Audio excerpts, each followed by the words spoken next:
안녕하세요. 구독자 여러분 반갑습니다. 주식톡입니다. 전일 4.7% 저점을 만회하는 것 싶었지만 오늘은 다시 4% 이상 하락으로 마감이 되었습니다.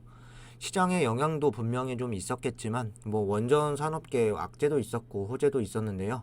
일단 방향은 하방으로 잡았습니다. 이 부분에 대해서 좀 이야기를 해보고 차트상 중요 구간들 다시 한번 체크해 보도록 하겠습니다. 구독과 좋아요 한 번씩 눌러주시고 소통하는 방송인 만큼 궁금한 점 있다면 댓글 달아주시면 되겠습니다. 주식톡 유튜브 채널은 유한타증권사와 제휴를 맺고 있고 유한타증권사만 사용을 해주시면 지속적으로 이렇게 무료 관리를 좀 도와드리고 있습니다. 두산 에너빌리티 관련해서 실시간 대응과 그리고 종목 추천, 매매에 도움되는 정보들을 좀 올려드리고 있는데요. 유한타증권사를 활용하시게 되면 두 가지 좀 혜택을 드릴 수 있습니다. 첫 번째로 좀 주식톡 무료방에서 매수 매도 여러 가지 정보 좀 받아보실 수 있고, 두 번째는 좀 종목 선정에 어려움을 가지고 계신 분들 보조 검색 프로그램으로 한 2주간 무료로 좀 받아보실 수 있게 이렇게 좀 해드릴 수가 있는데요. 여기 프로그램을 보시면 최근 실전 투자라는 곳과 좀 연계가 되어서 주식 보조 프로그램을 하나 개발을 했는데요. 이렇게 외인과 수급이 실시간으로 좀 매수가 들어오는 종목들을 찾아주는 수급 골드, 그리고 또 차트 모멘텀이 좋고 돌파 시그널 종목들을 찾아두는 또 이렇게 차트 골드 이렇게 종목들을 찾아주고 좀 매매만 진행을 해주시면 되는데, 오전에 검색이 돼서 오후에 급등하는 종목들도 많이 나오고 있고, 종가에 매수를 하셔서 2, 3일 후에 또 시세를 보여주는 종목들도 좀 많이 나와주고 있습니다. 여기를 보시면 프로그램을 통해서 좀 6월달 이렇게 수익 난 종목들을 가지고 왔는데요. 오늘 같은 경우도 미코 바이오랜드 이렇게 좀 수익이 났고, 또 진매트릭스 9% 이상, 비니너스 이제 10%까지 또 최고로 급등을 했고, 또 한일사료 같은 경우는 오전에 9시 10분에 좀 매치를 해서 오후쯤에 11%까지 상승을 했습니다. 장중 최고는 20% 가까이 좀 올라가면서 좀 좋은 종목들을 좀 어려운 장에서 검색을 해주고 있습니다. 유한타증권사를 사용하시는 분들은 앞서 소개드린 또 무료 정보방 참여, 그리고 이 보조 프로그램도 2주간 무료 체험을 드리고 있으니 관심 있으신 분들은 여기 번호로 이렇게 좀 문의 주시면 될 것 같습니다. 그럼 구독, 좋아요 눌러주셨으면 영상 시작을 해볼게요. 먼저 시장 흐름을 좀 안 볼 수가 없을 것 같은데요. 양 시장은 3일 연속적으로 좀 흘러내리는 모습이었습니다. 이번 주 들어와서 코스피 같은 경우는 6% 이상 또 급락을 했고, 코스닥은 8% 이상 또 급락을 하면서 어찌 보면 개별 이슈가 있는 종목이 아니라면 대부분 흘러내리는 건 좀 당연한 일일지도 모르겠습니다. 어제 미장이 좀 빠지지 않고 좀 관망세를 좀 이어갔던 이런 상황이었는데, 하락세를 좀 버틸 줄 알았으나 막판으로 갈수록 더 흐름이 안 좋아졌습니다. 아무래도 내일 새벽에 발표되는 FOMC에서 또 공격적인 긴축 정책과 그리고 금리 인상 75bp에 대한 이런 인상에 대한 확률이 훨씬 높기 때문에 또 시장이 약세를 보였다 이렇게 좀 볼 수가 있겠습니다. 외인들의 이탈로 우리 시장은 좀 예상보다 훨씬 더 많이 빠졌다 이렇게 좀 볼 수가 있겠습니다. 여기에 국내장 같은 경우는 또 다른 좀 악재가 있었는데요. 간단히 이슈 살펴보도록 하겠습니다. 여기 보시면 B2 부메랑 반대 매매 쏟아졌다. 개장 전 동시호가 하한가가 100개가 넘었다. 개장 전 동시호가 시작과 동시에 100개가 넘는 하한가 종목들이 쏟아졌다. 이는 전날 증거금을 채우지 못한 반대 매매가 발생한 종목으로 추정된다. 큰 손실을 입은 개인 투자자들이 크게 늘어났을 것으로 보인다. 유가 증권 시장에서는 하이브의 반대 매매 물량도 나왔고, 주식 시장이 급락을 하면서 높은 수준의 신용 융자 잔고가 반대 매매 규모를 키우고 있어 변동성 높은 증시에 좀 내관으로 자리를 하고 있다. 반대 매매는 미수거래와 신용 융자 거래에서 문제가 생기면 발생한다. 위탁 매매 미수금은 개인 투자자가 증권사에서 돈을 빌린다는 점에서 신용 융자와 비슷하지만 주식을 사고 사후로 대금을 갚는 단기 융자다. 반대 매매는 투자자가 외상으로 산 주식이 하락하면서 담보 비율을 유지하지 못하면 증권사가 주식을 강제로 처분하는 것을 의미한다. 오늘 같은 경우는 우리 시장에 이런 악재도 좀 있었습니다. 내일만 지나게 되면 금리 인상이라던가 또 긴축 정책 그리고 FOMC 이런 부분들에 대한 발표가 좀 나올 수 있기 때문에 시장은 또 금요일 좀 회복세를 탈 수 있겠으나 문제는 지금 이 약재가 계속해서 나와주고 있다는 부분이죠. 어설프게 반등을 하고 다시 그 이슈로 급락을 이어가면 시장의 투심은 얼어붙을 수밖에 없고 한편으로는 시장의 하락과 반등에 종목들이 좀 빠지는 모습을 보이고 있습니다. 현재 러시아 전쟁 같은 경우도 좀 진행을 하고 있는데 좀 겨울이 되기 전에 끝날 가능성도 높아 보이는데 인플레이션도 9월이나 10월쯤이면 또 잡힐 가능성도 예상이 되고 있는데 올 상반기 같은 경우는 여러 가지 악재와 이슈로 좀 많이 웅크리고 있지만 하반기에는 조금 회복하는 기대해 볼 수 있을 것 같습니다. 지금까지도 계속 버텨왔고 조금만 더 버텨낼 수만 있다면 또 상승하는 장을 맞이할 수도 있으니 좀 힘을 내셨으면 좋을 것 같습니다. 이어서 이슈를 좀 보도록 하겠습니다. 악재도 있었고 호재도 좀 있었는데 먼저 안 좋은 좀 내용부터 보자면 유럽의회위원회에서 핵과 천연가스의 녹색 라벨에 반대 결의안을 또 이렇게 얘기를 했다는 부분인데요. 유럽연합 EU가 의회 환경 및 경제분과위원회가 14일 천연가스와 핵에너지를 EU의 녹색 라벨 리스트에 포함시키는 것에 반대표를 던졌다. 이를 추진해온 EU 집행위원회가 타격을 좀 입었다. EU 집행위는 올 초 기후 친화적인 미래 구축안에 원자력 발전의 핵에너지와 화석연료의 천연가스를 포함하는 안을 내 회원국 간에 분열이 있었다. 이날 유럽의회에서 두 위원회 소속 위원들이 이 제안에 대한 반대 결의안을 찬성 76대 반대 62 기권 4로 채택을 했고 이 결의안은 내달 유럽의회 전체 회의에서 검토가 된다.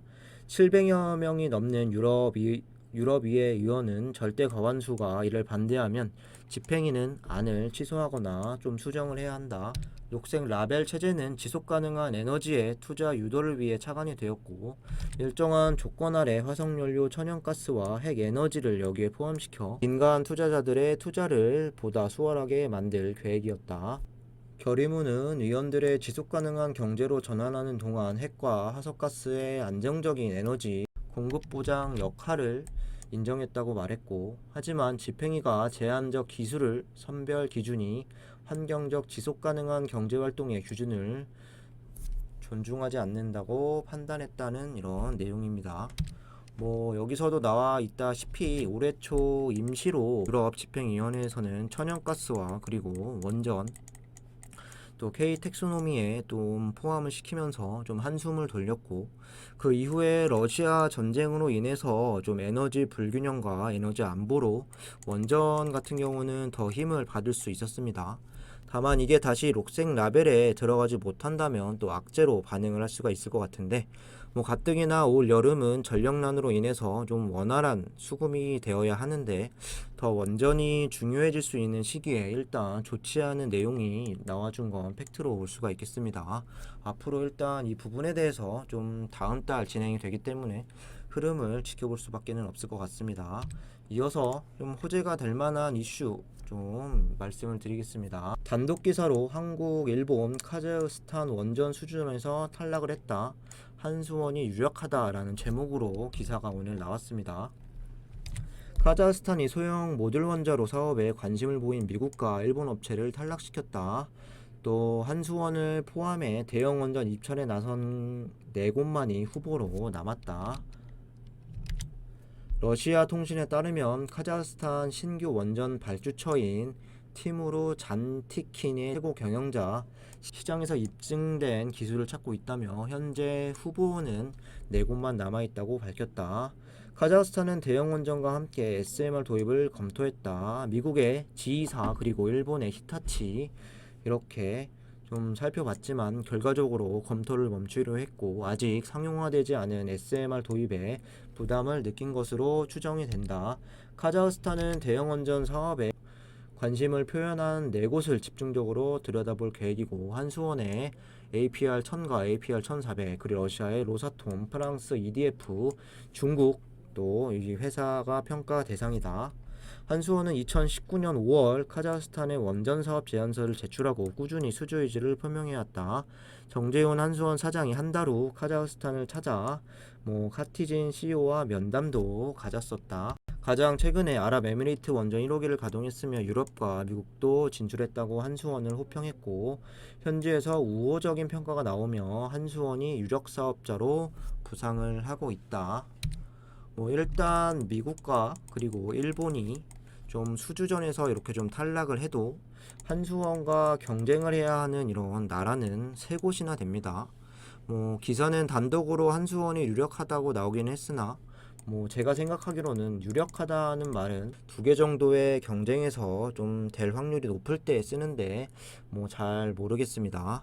더군다나 카자흐스탄 자체가 러시아와 밀접한 관계가 있고 프랑스, 중국 모두 호락호락한 상대는 아니라고 생각을 합니다. 우리가 내세울 수 있는 건 저렴한 시공 가격과 아랍에미리트 원전 수출과 또 기술력을 좀 믿고 좀 도전을 해봐야 할 것 같습니다. 추가적으로 여기 기사 이외에 또 원전 해체 연구소 건립 소식도 있었는데 이르면 올해 10월 좀 착공을 한다라는 내용도 있었습니다. 이런 호재들이 있어도 현재 시장이 강하게 좀 누르고 있기 때문에 반응하지 못하고 좀 내용들 같은 경우도 단기적인 것보다는 좀 장기적인 호재성에 가깝다 이렇게 좀 볼 수가 있겠습니다. 이어서 수급 동향을 좀 보도록 하겠습니다. 단순하게만 보면 오늘 외인과 개인, 기관이 모두 순매수를 했는데 주가는 4.1%나 밀렸습니다. 보통 두산 에너빌리티의 이런 수급 동향은 잘 나오지 않는 편인데 일단 모두 순매수가 되었고, 기타 법인이 이렇게 던진 물량을 좀 막판에 다 순매수가 되었다 이렇게 좀 볼 수가 있겠습니다. 외인과 기관은 95,000주 그리고 16,000주로 전체 순매수 물량은 좀 적었고, 그만큼 매수라던가 매도라던가 수량이 좀 엇비슷하게 좀 나왔다 이렇게 좀 해석을 해볼 수가 있고, 개인들과 기타 법인들의 오늘 싸움이었다 이렇게도 해석을 해볼 수 있을 것 같습니다. 그래도 한 가지 긍정적인 부분은 기관들의 수급은 대부분 나갔지만 연기금이 7일 연속 이렇게 매수를 들어와주고 있는 부분이고, 오늘도 17만 5천 주를 다시 담으면서 6월 7일부터 좀 꾸준히 매수를 해주고 있고, 이게 6월 말까지 이제 유지가 될지 좀 중요할 수 있을 것 같습니다. 문제는 오늘 좀 공매도로 볼 수가 있는데 비율이 다시 9% 이상까지 상승을 하면서 38만 주가량 공매가 나왔습니다. 최근에 14.7%에서 7%대 그리고 6%대 좀 안정화를 다시 찾아가는 듯 보였지만, 다시 늘어난 부분은 금융투자나 그리고 좀 기타 법인 등등 주가를 오늘 조금 끌어내리려는 의도가 있었다 볼 수가 있겠습니다. 반대로 공매 잔고를 좀 보시면 6월 10일 기준으로 1529만 주로 어제보다 8만 주가량 밖에 늘지 않았는데요. 6월 7일 1500만 주까지 늘어난 이후로 이 증가폭은 계속 감소하고 있다. 이 부분은 좀 괜찮게 볼 수가 있겠습니다. 여기 신규 대차 거래는 좀 체결량이 계속 상환율을 앞서면서 잔고 수량과 잔고 금액이 또 줄어들지 않고 있으며, EWR에 대한 상장 이슈로 인해서 공매도로 이득을 챙기려는 움직임은 계속 유지는 되고 있다 이렇게 보시면 될 것 같습니다. 마지막으로 차트 흐름 보면서 마무리하도록 하겠습니다. 오늘 4.14% 하락을 하면서 17,350원까지 내려온 상황인데요. 17,400원에서 500원 어떻게 해서든 마지노선으로 지지를 해줘야 좀 추가적인 이탈이 나오지 않을 수 있습니다. 만일 여기를 좀 이탈을 하고 시장이 계속 안 좋게 작용한다면 2월 달에 이 저점 구간까지도 아무도 장담을 할 수가 없겠습니다. 차트를 조금 더 길게 좀 말씀을 드리면 현재 추세는 상당히 좀 많이 깨져 있는 이런 상황인데요. 저점 라인들과 저점 라인들을 좀 추세선을 한번 그려보도록 하겠습니다.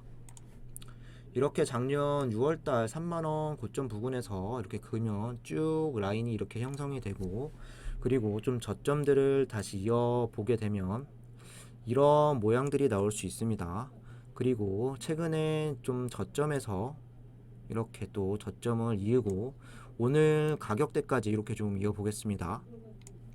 뭐 어떻게 보면 이렇게 좀 복잡하게 보일 수 있고 좀 100%다 맞을 수는 없겠지만 장기적으로 봤을 때는 어느 정도 좀 맞아 떨어지는 것도 있는데요. 일단 지난 3만원 이상 고점에서 다음 고점인 또 26,000원대 그리고 또 23,000원대 여기를 좀 뚫어내고 유지할 수 있었다면 이렇게까지 추세가 하락으로 전환되지는 않았을 것 같은데 뭐 일단 결과론적이긴 하지만 22,000원대라던가 21,000원대 뭐 이렇게 또 2만원 구간까지 지지를 하지 못하면서 좀 여기까지 떨어져 있는 상황인데요. 최근에 여기 2만원 주가가 좀 수렴해가는 이런 상황에서 좀 상승 흐름으로 이어갔다면 좀 추세 전환이 되었을지도 모르겠지만 또다시 지탱을 하지 못했습니다. 그렇기 때문에 오늘의 좀 저점 구간을 이어보면 17,400원 여 구간까지는 무조건 좀 사수를 해야 한다 좀 생각을 하고 있고 다시 여기 수렴 구간까지 주가를 돌리기 위해선 무조건 2만원 위로 좀 회복하는 게 중요할 수 있다 이렇게 좀 말씀을 드리고 싶습니다. 일단은 더 이상 이탈 없이 좀 지지가 나오는 상황에서 추세 상단을 다시 뚫어버리는 그림이 나와야 좀 더 앞을 내다볼 수가 있을 것 같습니다. 뭐 간단하게 좀 설명을 드렸고 이런 시점에서 뭐 오늘 거래량이 430만 가량 나왔는데 1000만 이상이라던가 그리고 또 1500만 이상 또 한 번씩 나와주고 꾸준한 상승세를 동반해야 또 이런 추세선 상단을 좀 돌파하는 흐름을 볼 수가 있을 것 같습니다. 최근에 이런 하락폭이 컸던 만큼 또 반등하는 시간도 더 걸릴 수밖에 없다는 점 좀 인지를 하고 계셔야 할 것 같습니다. 이상으로 영상 마무리하도록 하겠습니다. 구독과 좋아요 안 누르신 분들은 다시 한 번씩 부탁드리고 두산 에너빌리티 좀 대응하기 어려우신 분들이나 꾸준히 수익 보고 싶으신 분들은 유한타증권사만 사용하면 계속 무료로 관리를 도와드릴 수 있고 앞서서 소개해드린 또 프로그램도 2주간 체험해드릴 수 있습니다. 관심 있으신 분들은 여기 번호로 문자 남겨주시면 되겠습니다. 감사합니다.